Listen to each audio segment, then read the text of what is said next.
ഓം ശാന്തി 18/11/2024. ശിവബാബ പറയുന്നു, മധുരമായ കുട്ടികളെ, ബാബ അവിനാശിയായ വൈദ്യനാണ്.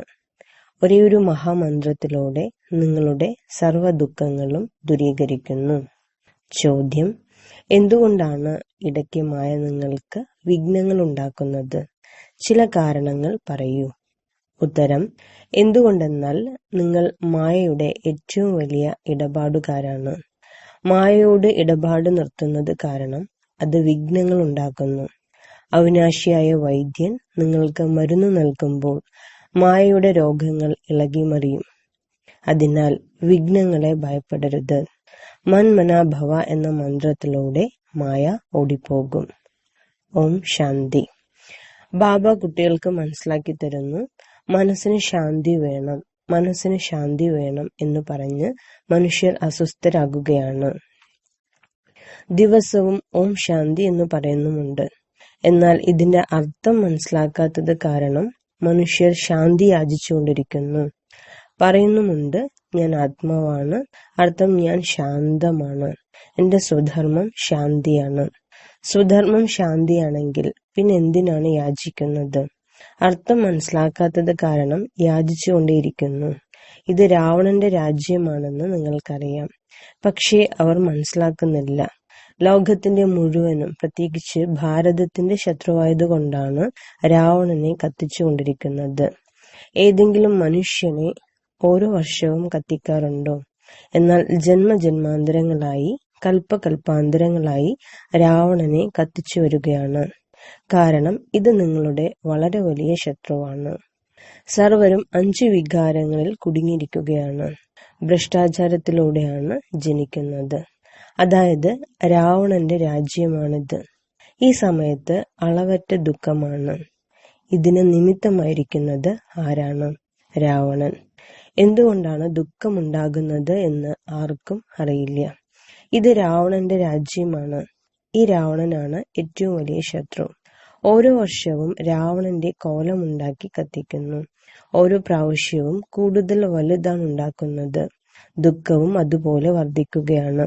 വലിയ വലിയ ഋഷിമാരും സന്യാസിമാരും മഹാത്മാക്കളും രാജാക്കന്മാരും എല്ലാവരും ഉണ്ടെങ്കിലും ഒരാൾക്ക് പോലും രാവണൻ നമ്മുടെ ശത്രുവാണെന്നും ആ രാവണനെയാണ് നമ്മൾ ഓരോ വർഷവും കത്തിക്കുന്നതെന്നും അറിയില്ല.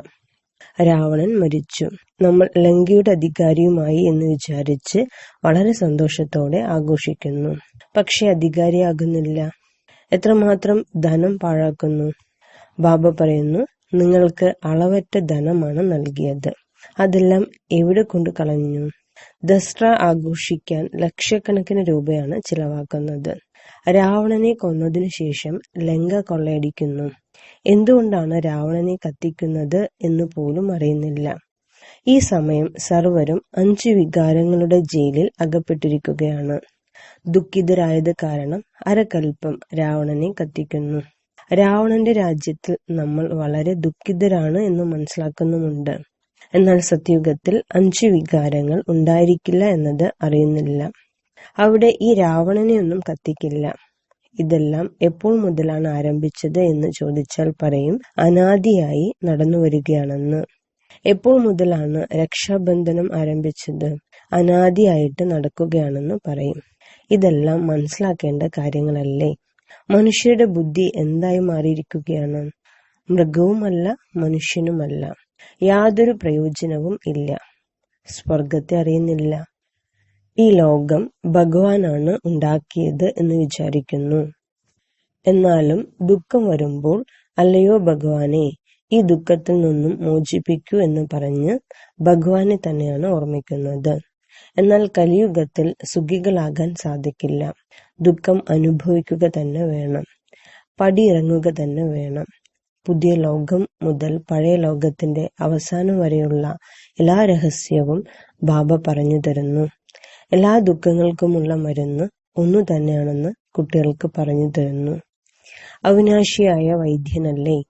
21 ജന്മങ്ങളിലേക്ക് സർവരെയും ദുഃഖങ്ങളിൽ നിന്നും മോചിപ്പിക്കുന്നു. ആ വൈദ്യന്മാർക്കും രോഗം വരാറുണ്ട്. ഇത് അവിനാശിയായ വൈദ്യനാണ്. അളവറ്റ ദുഃഖവുമുണ്ട്, അളവറ്റ സുഖവുമുണ്ട്. ബാബ അളവറ്റ സുഖം നൽകുന്നു. അവിടെ ദുഃഖത്തിന്റെ പേരോ അടയാളമോ ഉണ്ടായിരിക്കില്ല. സുഖികളാകുവാനുള്ള മരുന്നാണ്. എന്നെ മാത്രം ഓർമ്മിക്കൂ, അപ്പോൾ പാവനവും സതോപ്രധാനവുമായി മാറും. സർവ ദുഃഖങ്ങളും ഇല്ലാതാകും. പിന്നെ സുഖം തന്നെ സുഖമായിരിക്കും. ബാബ ദുഃഖത്തെ ഇല്ലാതാക്കി സുഖം നൽകുന്നവനാണെന്ന് പറയാറുണ്ട്. അരക്കൽപ്പത്തേക്ക് നിങ്ങളുടെ സർവ്വ ദുഃഖങ്ങളും ഇല്ലാതാകുന്നു. നിങ്ങൾ സ്വയം ആത്മാവാണെന്ന് മനസ്സിലാക്കി ബാബയെ മാത്രം ഓർമ്മിക്കൂ. ആത്മാവ്, ശരീരം ഇവ രണ്ടിന്റെയും കളിയാണ് നടക്കുന്നത്. നിരാകാരനായ ആത്മാവ് അവിനാശിയാണ്, എന്നാൽ സാകാര ശരീരം വിനാശിയാണ്. ഇതിന്റെ കളിയാണ് നടക്കുന്നത്. ബാബ പറയുന്നു, ദേഹസഹിതം ദേഹത്തിന്റെ സർവ്വ സംബന്ധങ്ങളെയും മറക്കൂ. ഗൃഹസ്ഥ വ്യവഹാരത്തിലിരുന്നും ചിന്തിക്കൂ, ഇപ്പോൾ നമുക്ക് തിരികെ പോകണം. പതിതരായിട്ടുള്ളവർക്ക് പോകുവാൻ സാധിക്കില്ല. അതുകൊണ്ട് എന്നെ മാത്രം ഓർമ്മിക്കൂ, എങ്കിൽ സതോപ്രധാനമായി മാറും. ബാബയുടെ അടുക്കൽ മരുന്നുണ്ട്. മായ തീർച്ചയായും വിഘ്നങ്ങൾ ഉണ്ടാക്കും എന്നതും ബാബ പറഞ്ഞു തരുന്നു. നിങ്ങൾ രാവണന്റെ ഇടപാടുകാർ ആയിരുന്നല്ലോ. ഉപഭോക്താക്കളെ നഷ്ടപ്പെടുമ്പോൾ മായ തീർച്ചയായും വെപ്രാളം കാണിക്കുമല്ലോ. ബാബ മനസ്സിലാക്കി തരുന്നു, ഇത് ഓർമ്മയുടെ യാത്രയാണ്, അല്ലാതെ മറ്റു മരുന്നൊന്നും ഇല്ല. മരുന്ന് ഇതാണ്, ഓർമ്മയുടെ യാത്ര. എന്നെ നിരന്തരം ഓർമ്മിക്കാനുള്ള പുരുഷാർത്ഥം ചെയ്യുകയാണെങ്കിൽ ഈ ഒരു മരുന്നിലൂടെ തന്നെ നിങ്ങളുടെ സർവ്വ ദുഃഖവും ഇല്ലാതാകും. ഭക്തി മാർഗത്തിൽ ഇങ്ങനെ ധാരാളം പേരുണ്ട്. വായ ചലിച്ചുകൊണ്ടേയിരിക്കും. ഏതെങ്കിലുമൊക്കെ മന്ത്രമോ രാമനാമമോ ജപിക്കും. ദിവസവും ഇത്രയും പ്രാവശ്യം ജപിക്കണം എന്ന് ഗുരുവിന്റെ നിർദ്ദേശം കിട്ടിയിട്ടുണ്ടായിരിക്കും. അവരോട് പറയുന്നു, രാമനാമത്തിന്റെ മാല ജപിക്കുക. ഇതിനെ തന്നെയാണ് രാമനാമം ദാനം ചെയ്യുക എന്നും പറയുന്നത്. ഇതുപോലെയുള്ള ധാരാളം സംഘടനകളുണ്ട്. രാമ രാമ എന്ന് ജപിച്ചു കൊണ്ടിരിക്കുകയാണെങ്കിൽ വഴക്കൊന്നും ഉണ്ടാക്കില്ല. ബിസി ആയിരിക്കും. ആരെങ്കിലും എന്തെങ്കിലും പറഞ്ഞാലും പ്രതികരിക്കില്ല. വളരെ കുറച്ചു പേർ മാത്രമാണ് ഇങ്ങനെ ചെയ്യുന്നത്. ഇവിടെ ബാബ പറയുന്നു, രാമ രാമ എന്ന് പറയേണ്ടതില്ല. ഇത് അജപാജപമാണ്. കേവലം ബാബയെ മാത്രം ഓർമ്മിച്ചുകൊണ്ടിരിക്കൂ. ബാബ പറയുന്നു, ഞാൻ രാമനൊന്നുമല്ല. ത്രേതായുഗത്തിലാണ് രാമൻ ഉണ്ടായിരുന്നത്. ആ രാമന്റെ രാജഭരണം ഉണ്ടായിരുന്നു. ആ രാമനെ ജപിക്കേണ്ടതില്ല. ഇപ്പോൾ ബാബ മനസ്സിലാക്കി തരുന്നു, ഭക്തി മാർഗത്തിൽ ഇതെല്ലാം സ്മരിക്കുകയും പൂജിക്കുകയും ചെയ്ത് നിങ്ങൾ പടിയിറങ്ങുകയാണ് ചെയ്തത്. കാരണം അതെല്ലാം തന്നെ അധാർമികമാണ്. ധാർമ്മികമായിട്ടുള്ളത് ഒരു ബാബ മാത്രമാണ്. ആ ബാബ നിങ്ങൾ കുട്ടികൾക്ക് മനസ്സിലാക്കി തരുന്നു. എന്തൊരു മറവിയുടെ കളിയാണിത്. ഇത്രയും പരിധിയില്ലാത്ത സമ്പത്ത് നൽകുന്ന ബാബയെ ഓർമ്മിക്കുകയാണെങ്കിൽ മുഖത്തിന് തന്നെ അത്രമാത്രം തിളക്കമുണ്ടാകും. സന്തോഷത്താൽ മുഖം വിടരും. മുഖത്ത് പുഞ്ചിരി ഉണ്ടാകുന്നു. ബാബയെ ഓർമ്മിക്കുന്നതിലൂടെ തന്നെയാണ് നമ്മൾ ഇതായി മാറുന്നത് എന്ന് നിങ്ങൾ കുട്ടികൾക്കറിയാം. പകുതി കൽപ്പത്തേക്ക് നമ്മുടെ സർവ്വ ദുഃഖങ്ങളും ഇല്ലാതാകുന്നു. ബാബ കൃപ കാണിക്കും എന്നല്ല. നമ്മൾ എത്രമാത്രം ബാബയെ ഓർമ്മിക്കുന്നുവോ അത്രയും സതോപ്രധാനമാകും എന്നത് മനസ്സിലാക്കണം. വിശ്വത്തിന്റെ അധികാരികളായിരുന്ന ഈ ലക്ഷ്മി നാരായണന്മാർ എത്രമാത്രം സന്തുഷ്ടരാണ്. അതുപോലെ ആയിത്തീരണം. പരിധിയില്ലാത്ത അച്ഛനെ ഓർമ്മിച്ച് നമ്മൾ വീണ്ടും വിശ്വത്തിന്റെ അധികാരിയാവുകയാണ് എന്ന സന്തോഷം നമ്മുടെ ഉള്ളിൽ ഉണ്ടാകുന്നു. ആത്മാവിന്റെ ഈ സന്തുഷ്ടമായിരിക്കുന്ന സംസ്കാരം തന്നെയാണ് പിന്നെ കൂടെ വരുക. പിന്നെ കുറച്ചു കുറച്ച് കുറയുന്നു. ഈ സമയം മായ നിങ്ങളെ വളരെയധികം കഷ്ടപ്പെടുത്തും. നിങ്ങൾ ബാബയെ ഓർമ്മിക്കുന്നത് തടസ്സപ്പെടുത്താൻ മായ പരിശ്രമിക്കും. സദാ ഹർഷിതമായിരിക്കുവാൻ സാധിക്കില്ല. മനുഷ്യർക്ക് രോഗങ്ങൾ വരുമ്പോൾ അവരോട് ശിവബാബയെ ഓർമ്മിക്കൂ എന്ന് പറയാറുണ്ട്. എന്നാൽ ആരാണ് ശിവബാബ എന്ന് ആർക്കും അറിയില്ല. അപ്പോൾ എങ്ങനെ ഓർമ്മിക്കും? എന്തിനാണ് ഓർമ്മിക്കുന്നത്?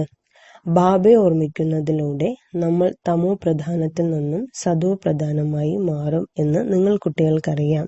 ദേവീ ദേവതകൾ സതോ പ്രധാനമായിരുന്നല്ലോ, അല്ലേ? അതിനെ പറയുന്നത് തന്നെ ദൈവിക രാജ്യമെന്നാണ്. മനുഷ്യരുടെ ലോകം എന്ന് പറയില്ല. മനുഷ്യൻ എന്ന പേര് പോലും ഉണ്ടായിരിക്കില്ല. ഇന്ന് ദേവതകളാണ്. അത് ദേവതകളുടെ മാത്രം ലോകമാണ്. ഇത് മനുഷ്യരുടെ ലോകമാണ്. ഇതെല്ലാം മനസ്സിലാക്കേണ്ട കാര്യങ്ങളാണ്. ബാബ തന്നെയാണ് പറഞ്ഞു തരുന്നത്. ബാബയെ ജ്ഞാനസാഗരം എന്നാണ് പറയുന്നത്. ബാബ അനേക പ്രകാരത്തിലുള്ള അറിവുകൾ തന്നുകൊണ്ടിരിക്കുന്നു. മഹാമന്ത്രവും നൽകുന്നു. ബാബയെ ഓർമ്മിക്കൂ, അപ്പോൾ നിങ്ങൾ സധു പ്രധാനമായി തീരും. നിങ്ങളുടെ സർവ്വ ദുഃഖങ്ങളും ഇല്ലാതാകും. കൽപ്പത്തിനു മുൻപും നിങ്ങൾ ദേവീ ദേവതയായിരുന്നു. ദേവതകളുടെ മുഖമായിരുന്നു നിങ്ങളുടേത്. അവിടെ ആരും മോശമായി സംസാരിച്ചിരുന്നില്ല. അങ്ങനെയുള്ള കർമ്മവും ചെയ്തിരുന്നില്ല. അത് ദേവതകളുടെ ലോകമാണ്. ഇത് മനുഷ്യരുടെ ലോകം. വ്യത്യാസവും ഉണ്ടല്ലോ, അല്ലേ? ഇത് ബാബ മനസ്സിലാക്കി തരുന്നു. ദേവതകളുടെ ലോകം ലക്ഷക്കണക്കിന് വർഷങ്ങൾക്ക് മുൻപായിരുന്നു എന്നാണ് മനുഷ്യർ പറയുന്നത്.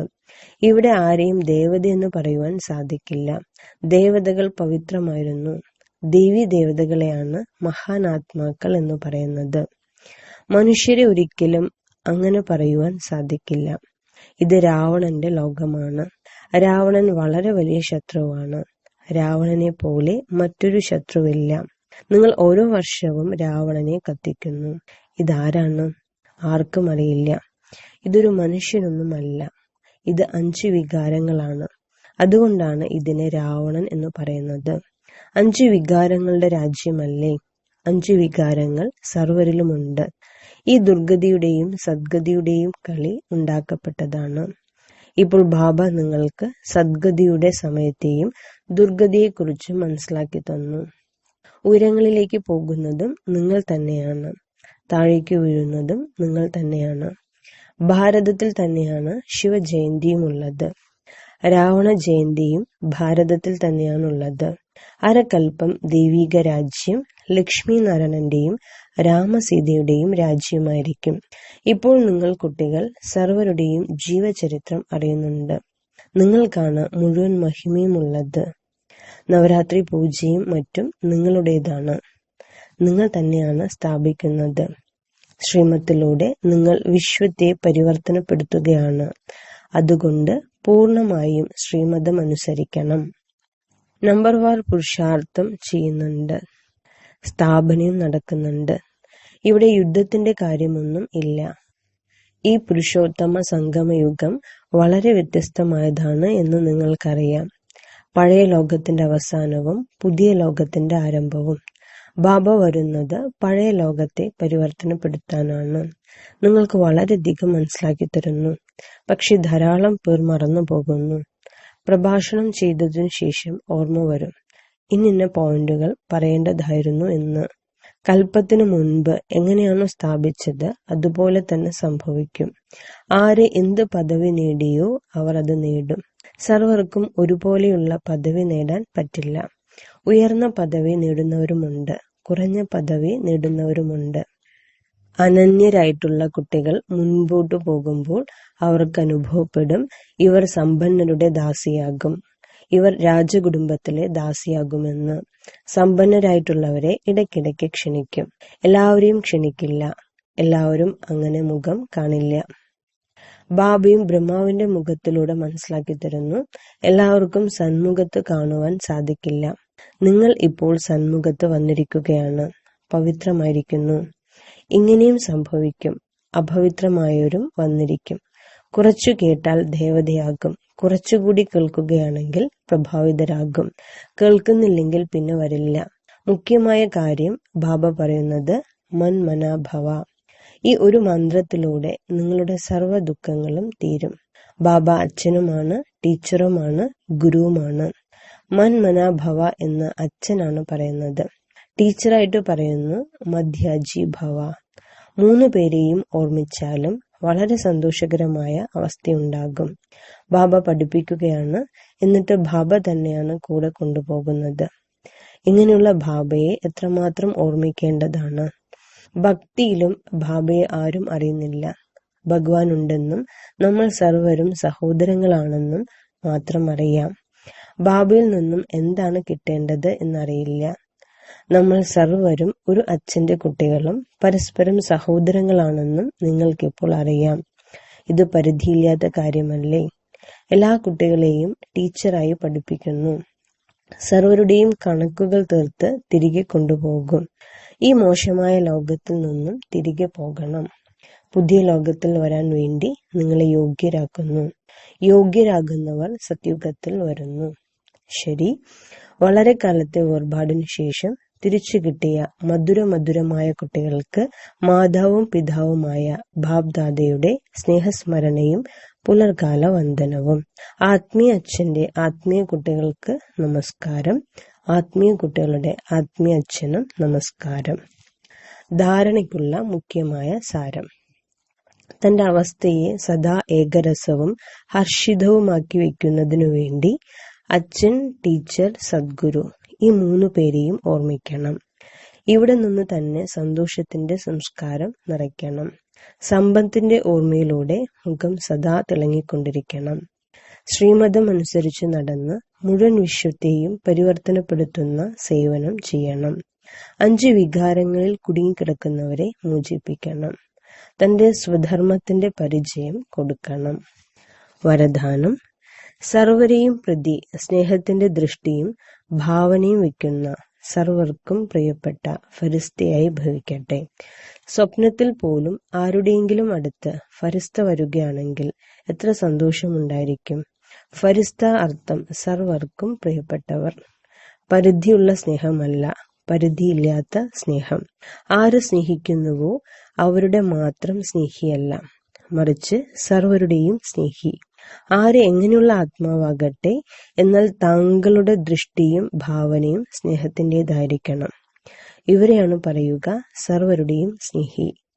ആരെങ്കിലും നിന്ദിച്ചാലും വെറുപ്പ് കാണിച്ചാലും അവരെ പ്രതി സ്നേഹത്തിന്റെയും മംഗളത്തിന്റെയും ഭാവന ഉൽപ്പന്നമാകണം.